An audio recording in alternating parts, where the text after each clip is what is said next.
Assalamualaikum warahmatullahi wabarakatuh. Perkenalkan, nama saya Delia Citra Pratiwi dengan NIM 14014211166, nomor presensi 25 dari Rombol D. Video ini dibuat untuk menjawab pertanyaan ujian tengah semester mata kuliah manajemen sekolah dengan dosen pengampu Ibu Dr. Anda Sri Samiasih MKes. Untuk mempersingkat waktu, langsung saja pada soalan pertama, yaitu pengetahuan apa yang kita pahami dari materi-materi berikut. Materi pertama yaitu hakikat manajemen sekolah. Manajemen sekolah merupakan penerapan konsep serta fungsi-fungsi manajemen ke dalam proses pengelolaan sekolah sesuai dengan tujuan yang ingin dicapai oleh sekolah. Secara umum, manajemen sekolah ini bertujuan menggunakan serta mengelola sumber daya pendidikan secara efektif dan efisien. Fungsi manajemen sekolah ini merupakan berbagai jenis tugas atau kegiatan manajemen yang mempunyai peranan khas dan saling menjunjung untuk mencapai tujuan. Adapun prinsip-prinsip manajemen sekolah yaitu ada prinsip equifinality, prinsip decentralization, prinsip self-management, dan juga prinsip human initiative.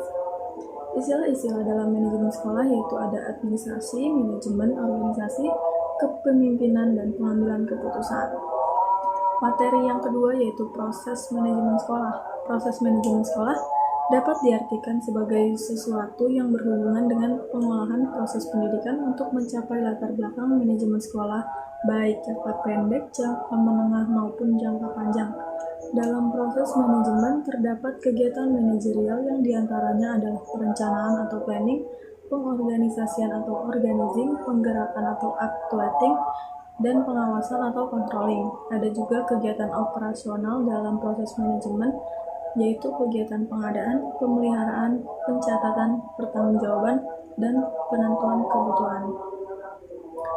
Materi yang ketiga yaitu sekolah sebagai sistem sosial. Sekolah merupakan suatu tempat atau lembaga pendidikan formal yang dimanfaatkan sebagai tempat belajar siswa yang di dalamnya ada suatu kegiatan-kegiatan untuk mengembangkan potensi peserta didik untuk menjadi manusia yang berakhlak mulia. Peran yang dapat diidentifikasi di sekolah adalah guru, siswa, kepala sekolah, staf TU, laboran, pustakawan, penjaga sekolah, satpam sekolah.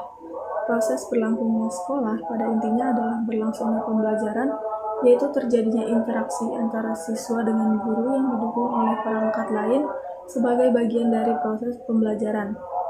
Daya dukung tersebut adalah satu kesatuan aksi yang menciptakan sinergi proses belajar mengajar, yaitu yang pertama proses kepemimpinan yang menghasilkan keputusan-keputusan kelembagaan, pemotivasian staf, dan penyebaran inovasi. Yang kedua, proses manajemen yang menghasilkan aturan-aturan penyelenggaraan, pengelolaan kelembagaan, pengelolaan program, pengkoordinasian kegiatan, memonitoring, dan evaluasi. Sebagai sebuah sistem sosial, dengan adanya kelas di sekolah dapat menunjukkan bahwa adanya keterkaitan antara unsur-unsur yang telah melekat di dalamnya. Adapun unsur-unsur yang berada di sekolah tersebut meliputi guru, peserta didik, serta sarana dan prasarana yang menjadi pendukung penunjang isi kelas. Agar dapat berkembang secara optimal, maka pendidik harus memperhatikan 5 faktor yang dapat membentuk lingkungan belajar di kelas, yaitu ukuran kelas, komposisi sosial kelas, suasana sosial dalam kelas, komunikasi sosial dalam kelas, dan teknologi kelas. Untuk materi yang keempat yaitu komponen-komponen manajemen sekolah. Sebelum masuk ke komponen-komponen manajemen sekolah, kita ketahui dulu nih maksud dari manajemen berbasis sekolah, yaitu model manajemen yang menyertakan otonomi penuh untuk sekolah dengan mengikut sertakan warga sekolah serta masyarakat untuk mengelola sumber daya yang ada serta memiliki tujuan untuk menggapai dan memenuhi kebutuhan mutu sekolah pada pendidikan nasional yang didasarkan oleh kebijakan pendidikan nasional. Nah, setidaknya ada 7 komponen sekolah yang wajib dikendalikan dengan baik dalam rangka manajemen berbasis sekolah, yaitu yang pertama manajemen kurikulum dan program. pengajaran agar proses belajar mengajar dapat dilakukan secara efektif dan efisien. Yang kedua, manajemen tenaga kependidikan untuk mengefektifkan tenaga kependidikan secara efisien. Yang ketiga, manajemen kesiswaan untuk menertibkan beraneka kegiatan kesiswaan. Yang keempat, manajemen keuangan dan pembiayaan agar terwujudnya kegiatan belajar mengajar di sekolah dengan diarahkan oleh komponen produksi. Yang kelima, manajemen sarana dan prasarana pendidikan untuk mengkoordinir dan merawat sarana dan prasarana pendidikan. Yang keenam, manajemen hubungan sekolah dan masyarakat agar terjalin hubungan baik antara sekolah dengan masyarakat. Yang terakhir atau yang ketujuh, manajemen layanan khusus yang membawahi manajemen perpustakaan, kesehatan, dan keamanan di sekolah, serta fasilitas perpustakaan. Lanjutnya nih materi yang terakhir, yaitu materi kepemimpinan kepala sekolah. Kepemimpinan kepala sekolah merupakan kemampuan dan wewenang untuk mempengaruhi, menggerakkan, dan mengarahkan tindakan, serta mendorong timbulnya kemauan yang kuat dengan penuh semangat dan percaya diri para guru, staf, dan siswa dalam melaksanakan tugas masing-masing demi kemajuan dan memberikan inspirasi sekolah dalam mencapai tujuan. Fungsi kepemimpinan kepala sekolah ini terangkum dalam istilah Emerson FM, yakni fungsi edukator, manajer, administrator, supervisor, leader, inovator, dan motivator, serta figur dan mediator. Maka dengan demikian pekerjaan kepala sekolah semakin hari semakin meningkat dan selalu meningkat sesuai dengan perkembangan pendidikan yang diharapkan.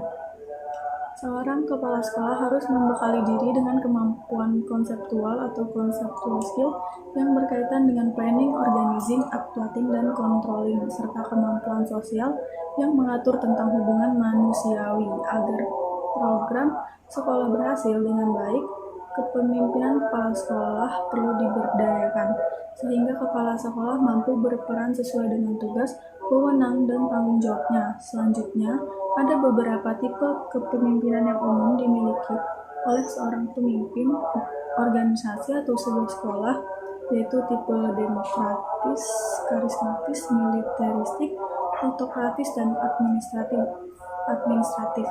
Tipe yang pada umumnya diterapkan oleh kepala sekolah di Indonesia adalah tipe demokratis.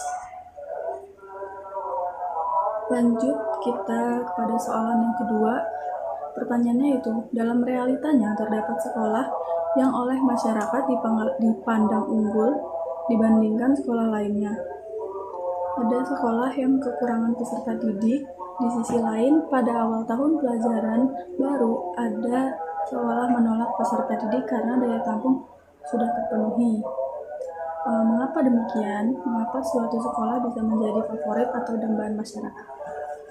Mengapa ada sekolah yang kekurangan peserta didik dan ada sekolah yang kelebihan pendaftar peserta didik hingga harus menolak peserta didik pada tahun ajaran baru? Menurut saya, hal ini disebabkan oleh adanya istilah sekolah favorit di masyarakat. Peserta didik berbondong-bondong dan bersaing untuk bisa masuk ke sekolah favorit ini. Lalu mengapa sekolah bisa menjadi favorit masyarakat? Karena sekolah favorit masyarakat ini pada umumnya lebih mengedepankan kualitas siswa agar nantinya mereka dapat bersaing dalam hidup dunia global atau bisa juga hidup di dunia kerja.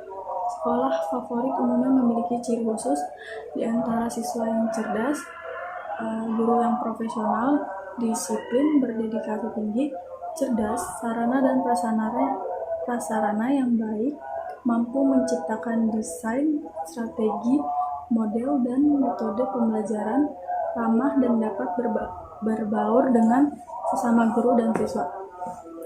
Maka dari itu, alasan-alasan tersebut menjadikan sekolah bisa menjadi favorit masyarakat. Orang tua pun sangat ingin jika anak-anaknya disekolahkan di sekolah yang unggul, baik dari proses pembelajarannya hingga fasilitasnya. Soalan yang ketiga, yaitu pertanyaannya, dalam pelaksanaan manajemen sekolah, Ada kemungkinan dihadapkan pada permasalahan-permasalahan yang bisa berdampak kurang optimal pencapaian tujuan institusi. Lalu buat 3 contoh permasalahan dan solusi terkait pelaksanaan manajemen sekolah. Permasalahan yang pertama yaitu ada terkait manajemen sarana dan prasarana. Dari hasil yang dilihat, sebagian besar siswa justru belajar dengan manajemen fasilitas seadanya, itu karena banyak fasilitas tersebut rusak akibat anak-anak itu sendiri yang bermain dengan media-media pembelajaran yang telah disediakan. Adapun solusinya yaitu yang terpenting adalah koordinasi dan kerjasama di antara semua pihak di dalam mengelola dan memelihara sarana dan prasarana sekolah agar tetap prima. Oleh karena itu, para petugas yang berhubungan dengan sarana dan prasarana bertanggung jawab langsung dengan kepala sekolah. Permasalahan yang kedua yaitu ada terkait manajemen keuangan dan pembiayaan.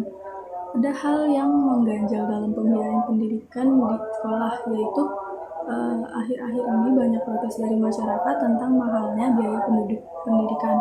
Padahal sebenarnya biaya tersebut belum cukup untuk membiayai sekolah secara wajar. Untuk solusinya itu perlu adanya sosialisasi antar sekolah dan masyarakat saat adanya undangan rapat di sekolah tentang rincian biaya pendidikan di sekolah-sekolah. Untuk permasalahan yang ketiga atau permasalahan yang terakhir yaitu permasalahan tugas dan peran guru dalam manajemen sekolah. Seringkali tugas dan peran guru di sekolah tidak tercapai secara efektif dan efisien. Pada kenyataannya masih banyak guru yang melalaikan tugas mengajar dan melakukan korupsi waktu atau tidak sesuai jadwal yang telah ditentukan awal pembelajaran. Solusi yang bisa diberikan yaitu harus ada tindak tegas dari pihak sekolah, khususnya kepala sekolah atau pihak kedisiplinan sekolah untuk menegur. Selanjutnya, apabila guru tersebut masih melakukan pelanggaran, kepala sekolah berwenang melaporkan guru tersebut ke Dinas Pendidikan untuk ditindaklanjuti. Nah, itu tadi jawaban-jawaban saya untuk pertanyaan ujian tengah semester manajemen sekolah. Kurang lebihnya mohon maaf. Terima kasih. Wassalamualaikum warahmatullahi wabarakatuh.